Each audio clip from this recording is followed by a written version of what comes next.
Our journey begins in the unlikeliest of places, 19th century St. Petersburg, at the entrance to St. Isaac's Cathedral.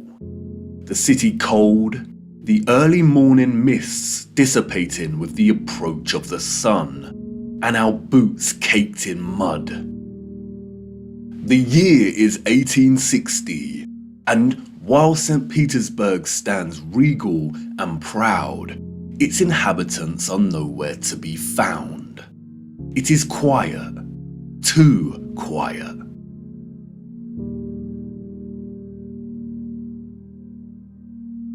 The population of St. Petersburg in the 1860s was, we are told, roughly 500,000 people, and yet there is not a soul in sight. Where is everybody?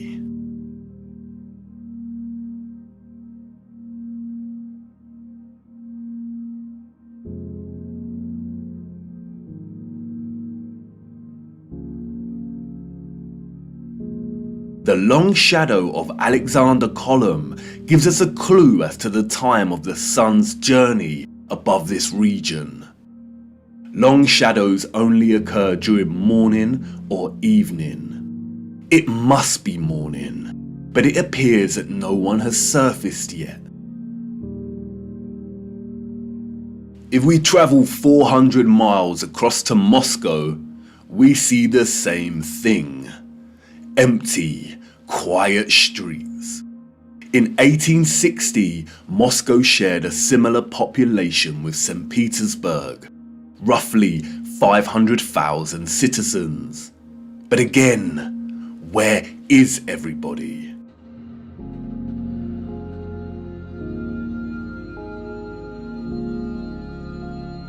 What about the rest of the world during this time period? Edinburgh, Scotland, 1840s.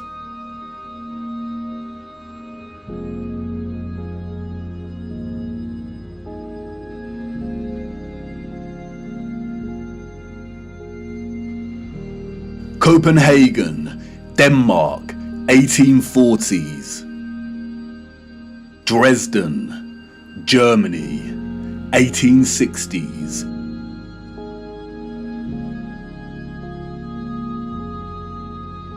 Rio in Brazil, 1860s. Toronto, Canada, 1860s.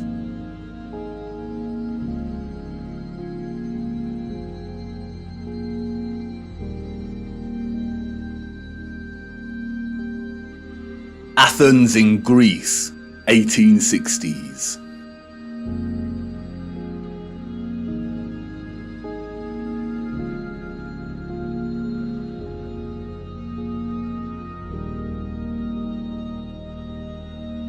And then London, finally, people.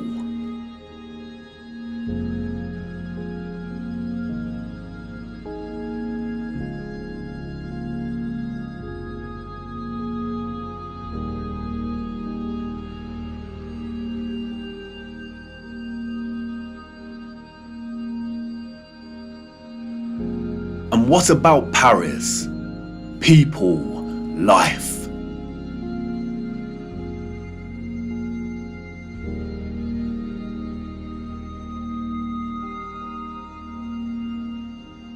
The first photograph, we are told, was created in 1822. The art of photography relies on methods of juxtaposition, of comparison and contrast to deliver its message and sentiment.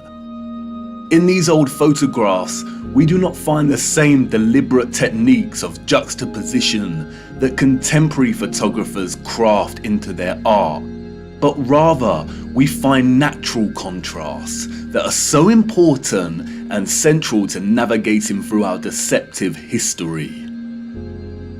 Contrast is a phenomenon, natural or artificial, in which meaning is generated and conveyed through the comparison of two opposing elements.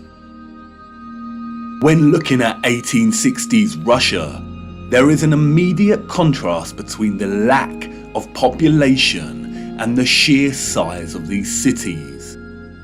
Even in the 19th century, both Moscow and St. Petersburg are enormous. The infrastructure found in the photographs could hold a population well into the millions. Why are the cities so vast if the population was only 500,000 in each? Furthermore, the official narrative gives us a population that increases in a linear fashion from 1764.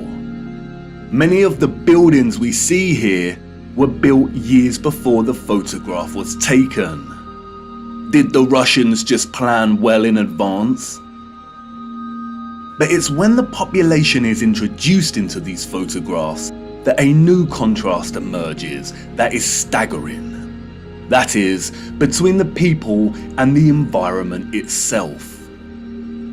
It may be the reduced population numbers, or it may be the monochromatic starkness of the black and white images, but they present to us something that we've lived amongst our entire lives and never paid any mind to. That is, the enormity and impossibility of the architecture. As we engage with the industry and act of tourism, we journey from place to place and observe, taking it all in, learning, hearing, and being told what we are looking at and how it came to be. And standing in front of a structure like the Arc de Triomphe in Paris, we might even exclaim, "Wow, how did they do this?" But the moment, inextricably wrapped up in the busyness of the scene, perhaps prevents us from really asking that question with sincerity. Standing in front of a structure like the Arc de Triomphe while the crowd frantically takes pictures on their smartphones makes it all a reality. And we conclude, before being shoved away by new tourists, well, they had to have done it somehow because I'm here and looking at it. During our indoctrination at school, we are seldom shown old photographs of the grand cities scattered around our flat realm. And perhaps for good reason. Because when we marinate on images like this and are presented with the visual evidence of a very primitive Victorian people dotted around like grasshoppers within the shadows of the most magnificent, grandiose, brilliant architecture a human could ever imagine, we begin to have doubts. Indeed, how did they build this? The Arc de Triomphe is made from 36,695 cube meters of limestone and weighs 95,407 tons, or just over 95 million kilograms. They tell us it took 12 years to build the giant arch in two different periods, between 1806 to 1814 and between 1832 to 1836. How did they transport this amount of limestone with the same horse and carts that we see in the photographs? Look closer at the four sculptures that adorn each of its sides. Look at the intricacy of the sculptures and the patterning of the ornamentation that frames the arch. Each section is perfectly repeated without any deviation or inconsistency. The first true power tool was not invented until 60 years after this arch was completed. They tell us this was crafted by hand. Is that even possible? And then there is the ceiling of the arch. Immaculate, 3D sculpted roses, perfect in their geometric symmetry. The nuance of the detail and finesse of each petal and cross-section borders is overwhelming. Look at the rest of Paris during this time. Again, a plethora of unbelievable, gigantic, and magnificent structures. The city's infrastructure glorious, and the people and their means of transport primitive, unsophisticated, and seeming not at all developed to the point of producing a city like this. The roads are improperly paved and uneven. They are dirty and muddy. We also see buildings during this period in which the architecture aligns with the inhabitants. Buildings of misshapen proportions, less developed and refined, charming in their own way, but coarse in their use of wood and plaster. This is exactly the type of architecture we expect of a generation of horse and cart. A generation ignorant to the discoveries in technology that would follow in the years to come. Furthermore, at the time of this photograph, the arch is roughly 40 years old since its completion. Yet can you see how worn some of the parts of the structure are? We see weathering on the stone that suggests the arch is much older. As we approach the late 19th century, we see that the people of Moscow have finally decided to leave their homes and venture out into the streets. The infamous Red Square, now bustling with life.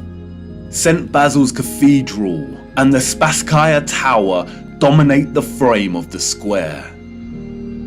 The construction of St. Basil's Cathedral began in 1555 and was completed in 1561, a mere 6 years. It suffered a huge fire in 1737 and underwent restoration over a 20-year period. But look at it. What a structure. Almost unreal and like no other. It is composed of thousands of red bricks and tin sheet metal that has been shaped into the distinctive onion domes we see. Look closer at the intricacy of the domes. How did they bend metal to achieve such precision and perfection in the 18th century? And again, if they had the skills and dedication to build a wonder such as this, then why are the conditions of the road so poor and covered in mud? We see these incredible structures and buildings everywhere in 19th century photography. We have the wondrous Crystal Palace of London, a monstrous structure with the greatest area of glass ever seen in a building, and all constructed before England had automatic glass manufacturing.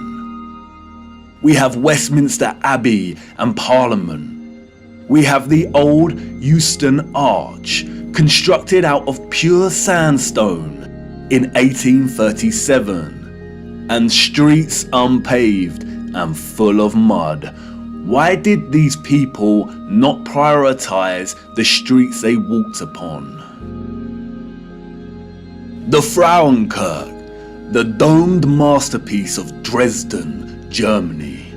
Its intricate and opulent splendor in direct contrast with the beat-up wagons and horse-pulled carts of the people below, a people dependent on the bare necessities.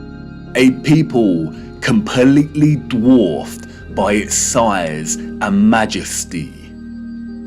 The Library of Parliament in Ottawa, Canada, built over a period of 17 years.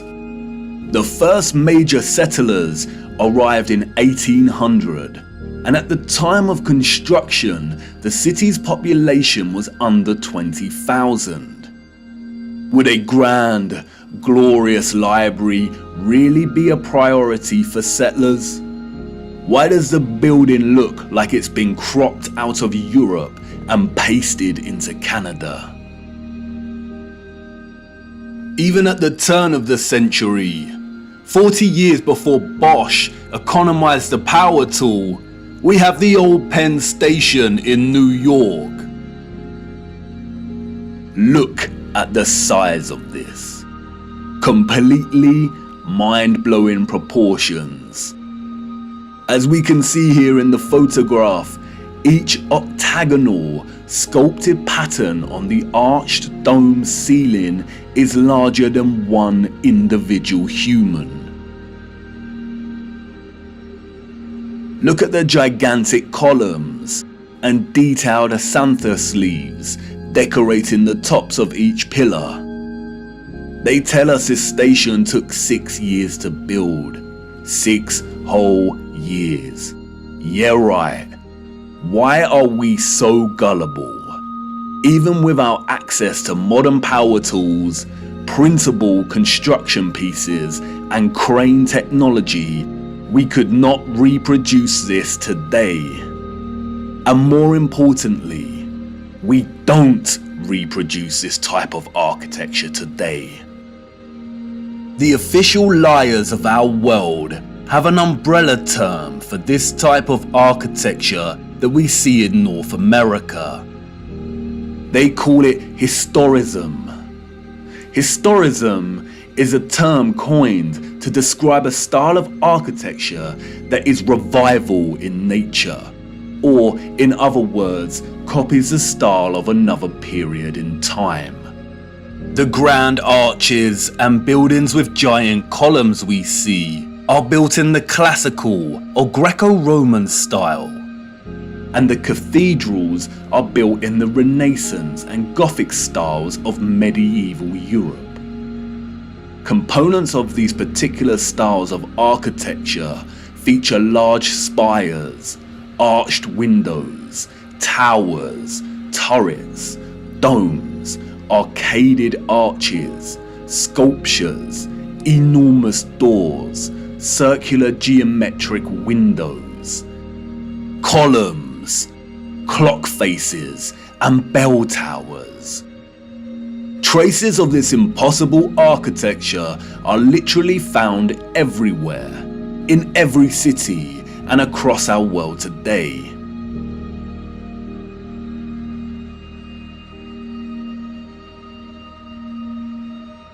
Some preserved and maintained, like the Parisian Arc de Triomphe and Notre Dame, and others lost and long forgotten to time, like the Euston Arch and the old Penn Station in New York.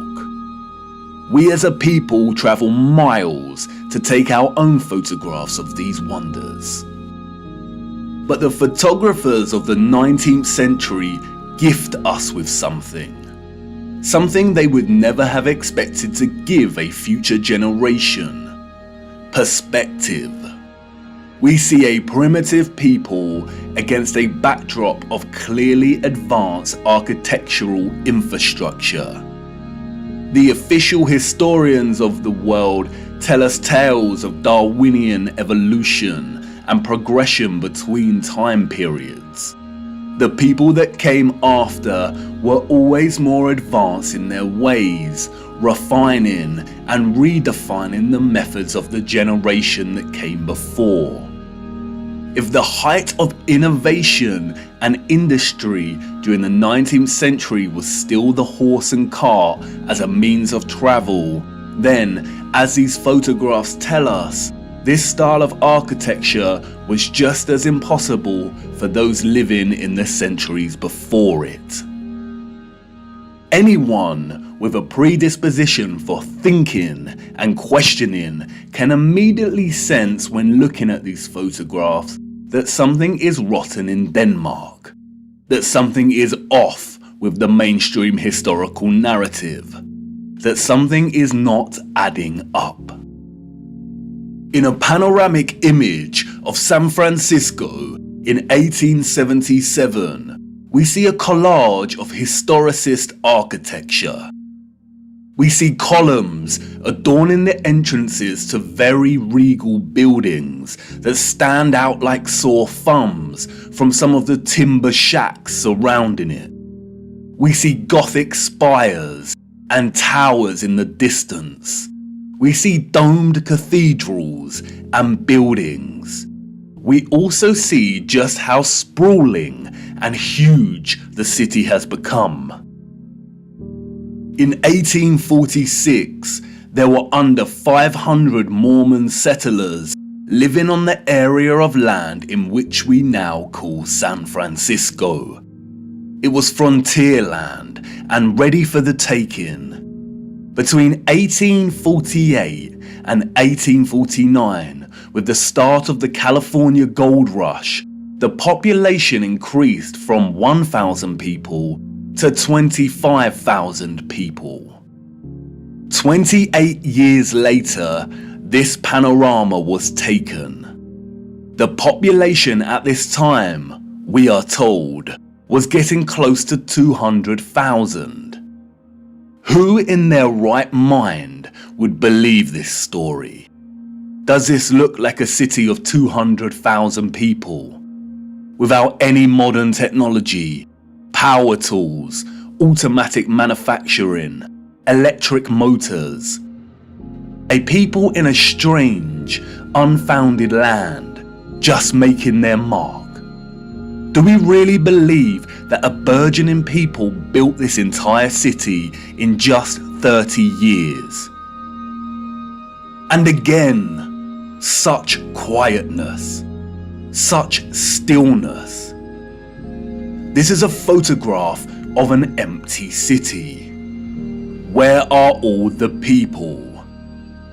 The shadow of the post here tells us that it is not the early hours of the morning. Short shadows only appear toward midday. A city of this scale at noon should be bustling with life. But there is not a single person in the shot of this panorama. The only life we see is that of a horse without any master in sight. It seems highly unlikely that all the people were told to stay indoors because a cityscape photo shoot was taking place. And this silent scene becomes all the more eerie when we consider that there is intention behind the lens. Someone was there, standing at a vantage point and taking this photograph. But who? And for what? And what are the chances that in the 19th century, during similar decades, we see deserted Russian, European, and North American cities photographed like this?